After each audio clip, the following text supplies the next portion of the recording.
For over 70 years, the United States Navy has ruled the oceans with a single, unmatched weapon, the supercarrier.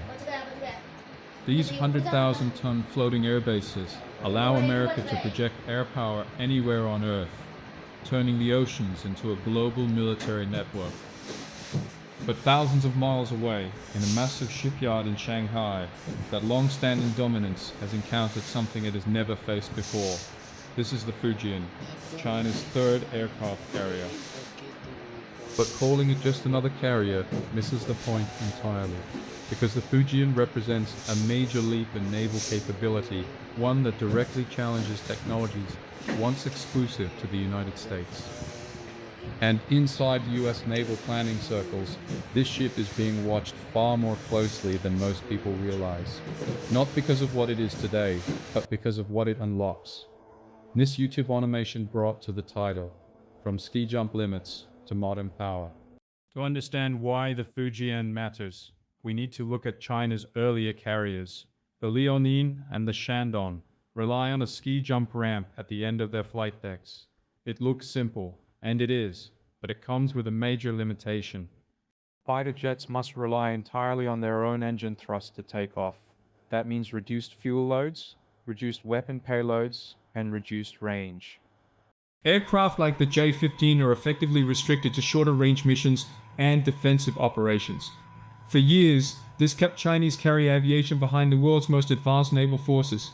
The Fujian changes that completely. Number 1.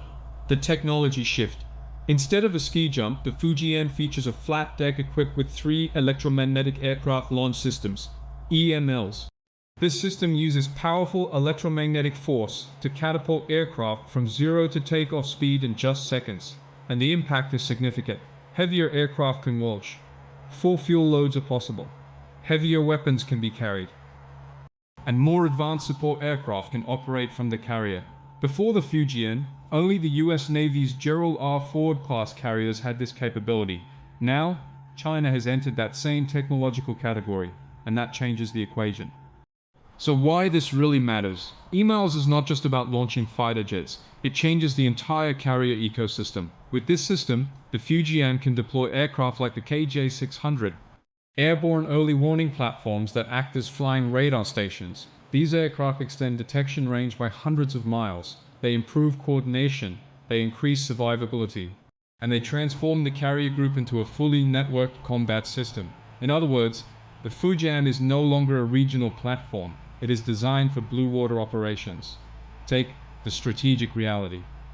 But the real concern for US naval planners goes beyond technology. It is about geography and concentration. The United States operates 11 supercarriers across the globe, from the Atlantic to the Middle East to the Indo-Pacific. China, however, concentrates its naval power close to home. In a regional conflict scenario, especially around Taiwan or the South China Sea, Chinese forces will operate near their coastline, supported by land-based missiles, submarines, and air defense systems. That creates a heavily layered defensive environment. And now, with a modern EMALS-equipped carrier strike group, China adds another layer to that structure. CHL. The part that changes everything, but there is something even more important than the Fujian itself. It is how fast it was built. The United States typically takes nearly a decade to design and construct a supercarrier. China has taken a different approach, using massive modular shipyards built for scale and speed. According to defense assessments, China's shipbuilding capacity now exceeds that of the United States by a wide margin. While American shipyards face labor shortages, aging infrastructure, and maintenance backlogs, Chinese yards operated continuous high-output production levels. And in naval power, that matters. Because wars are not decided by prototypes. They are decided by production. Number 1, what comes next? The Fujian is not the final step. It is a transition point.